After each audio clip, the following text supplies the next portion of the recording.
What's up everybody, Kevin here with a Minn Talon installation review on a TXW175, so stay tuned.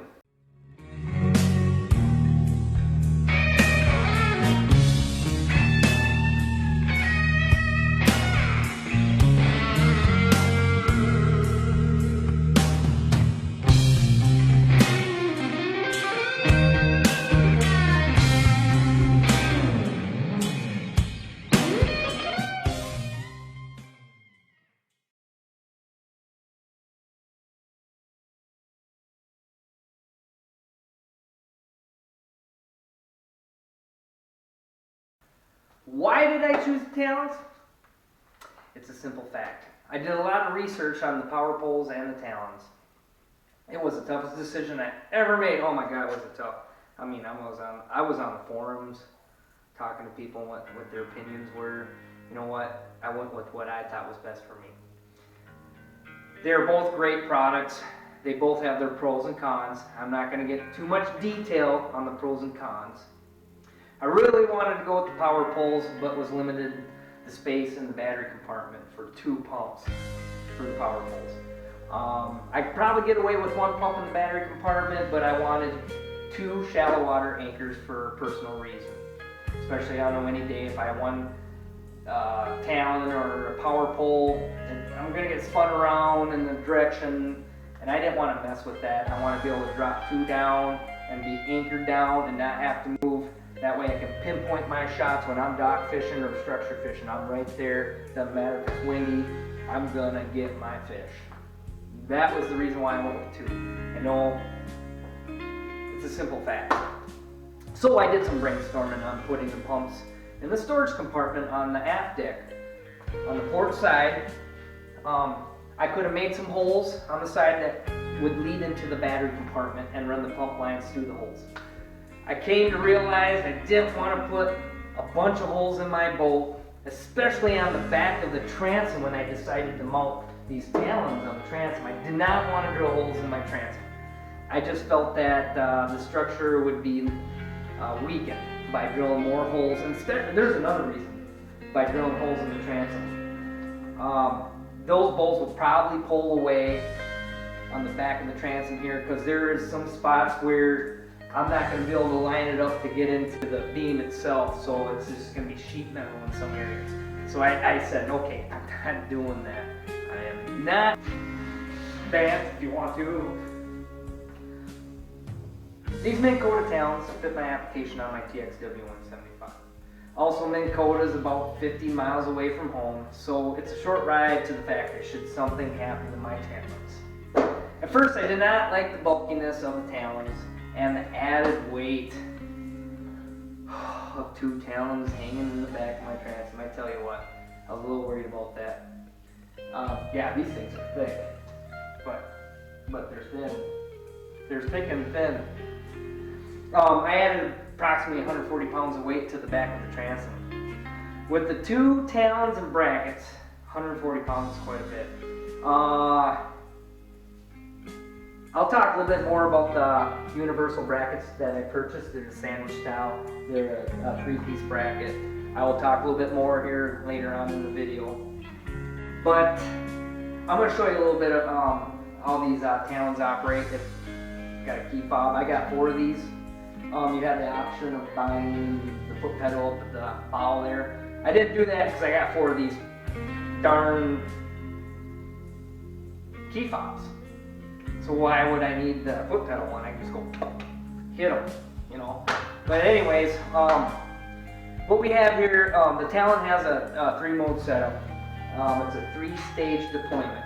Okay, rough water mode. There's some buttons up in the front here. You can click on the rough water mode. You got your regular mode and your muddy mode. Like I said, there's some pros and cons. People stated that they had problems with the Talons sticking in the mud. Well, these are newer modified Talons. I think they solved that problem. I won't worry too much about it. But here's a little example. I'm going to hit the down position. I have them synchronized together. Got to hit the button twice. Pretty quiet. The boat does move up a little bit. There is some strength there. I'd say about 40 pounds of push, give or take. And if you want to bring them up, I can hit them twice and stop. You know, look at that. I really do like these. I've been playing around with these. It's all I can do right now because there's ice on the lake and I'm just edging right now. I just can't wait. Just can't wait to try these out. And I'm gonna have a little fun. Pretty quiet. Right now, I have them set up on regular mode. They'll drive down. The rough water mode will keep driving down because the boat will move up and down with the waves. It does have a shock dampening system in it where if you're bouncing up and down, it's not going to wreck your talons. It's like a shock, you know, and they're going to keep driving. Every time they pull up, they'll keep driving. That's a cool thing. That's a cool feature to have in the rough water mode. The muddy mode will only drive down once. I believe the regular mode does it a couple times. Keeps you in place. The reason why I wanted these two is when I'm backing my boat up at the boat landing. I could tie a rope off to my boat, back my loosen everything up. Don't do it when you're going down don't unhook everything while you're backing up to the boat landing. Your boat could possibly fall off your trailer, and I've seen that happen to people. It's a mess. But get the boat in the water, back your boat up in the water, tie it off just for added security, just in case you forget to turn the power on your talons. Drop your talons down, deploy them, and pull your trailer from under your boat and go park your trailer in your truck. Up we go. Right now I had one go up, the other one went up. I have that set up to where I can just hit one down if I want to spin around in the wind. Now both go down, whatnot. Now I have both going up. Recommend is a battery kill switch for the talons. It wouldn't be a good day trailing your boat down the road and accidentally deploying your talons going down the highway. Let's say you're doing 55 or even down the interstate at 70 miles an hour. And let's say you had one of your key fobs in your pocket and somehow you're like jamming into some music in the radio and you're like pop, pop. All of a sudden your talons deploy while you're doing 70 miles an hour down the interstate. Whoa, something will get messed up. Could you just imagine? Ouch!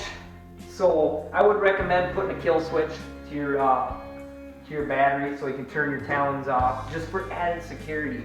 Also, another thing I did was install wire that goes to my ignition for the talons. I have that option where when your talons are deployed and you turn the key on, they're going to beep at you and say beep, beep, beep, beep, beep. Hey, we are deployed right now, so can you bring us back up before you take off?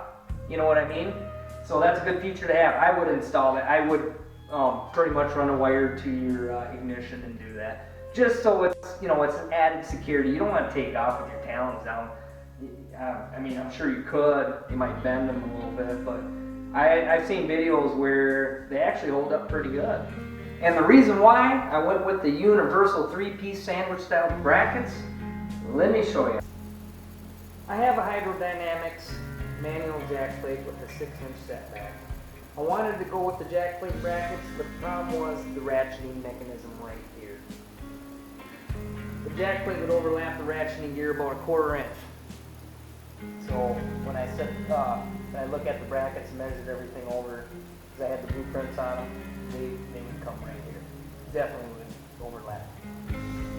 I could have had the brackets milled at 1/4 inch to fit in between the ratcheting mechanism and the bolt point right here from here. I didn't want to mess with it because brackets aren't really cheap.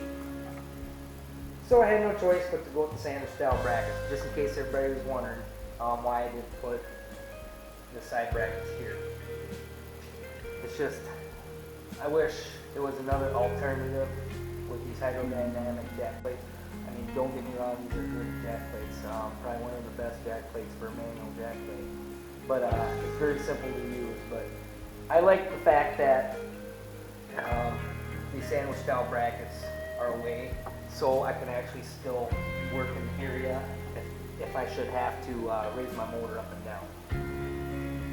One day I tried pulling my boat out of the garage, and the Talons definitely were going to hit the top of my door jamb about 1.5 inches. So I went ahead and bought the tilt brackets. They're a good feature to have, so I wouldn't hesitate getting those. I mean, they're a little pricey. I didn't want to get them because I wanted to save a little bit of money. I thought, well, hey, I'll just unbolt all the bolts here and loosen up the set jamb, and then slide the Talons down every time, pulling out and pulling in. I thought that was going to be a headache, so I said, I ain't going to deal with that. So I installed these tilt brackets, and I tell you what, they're going to be very beneficial. I'll give you a little example of tilt brackets. They got these legs they come with. You set them down. When you set them down, make sure you hold them. Don't let them go because there's a lot of weight there. They're going to come slamming down. You might break the legs. You don't want to do that. Or this piece might hit whatever part of your boat on the back of the transom. You don't want to break anything. So be gentle with them, you know.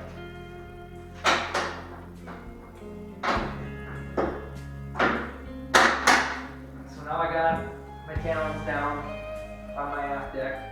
I would not recommend having these in the down, tilt down while you're trailing your boat down the highway, because if you hit a bump, they could possibly slam up or something, and they're a little wiggly, you know, and they're gonna wiggle if you're going down the highway. I mean, you probably could take a bungee cord and make a little thing down here to hold them down, but I still wouldn't do that. Don't do that. Keep them in the upright position while you're trailering your boat down the highway. Okay?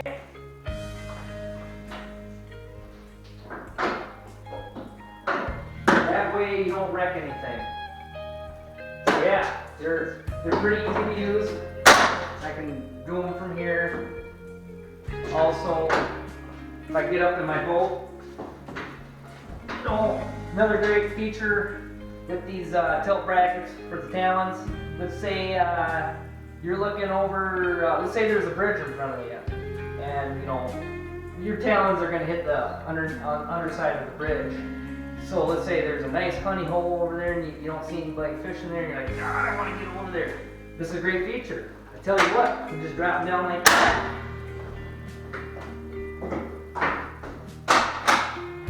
Drop them down and go right under that bridge to get to your honey hole.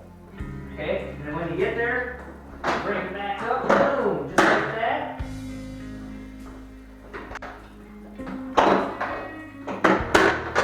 There you have it. Talon's back in the upright position after you get under the bridge. So I wouldn't hesitate getting the tilt brackets. They're a great feature to have.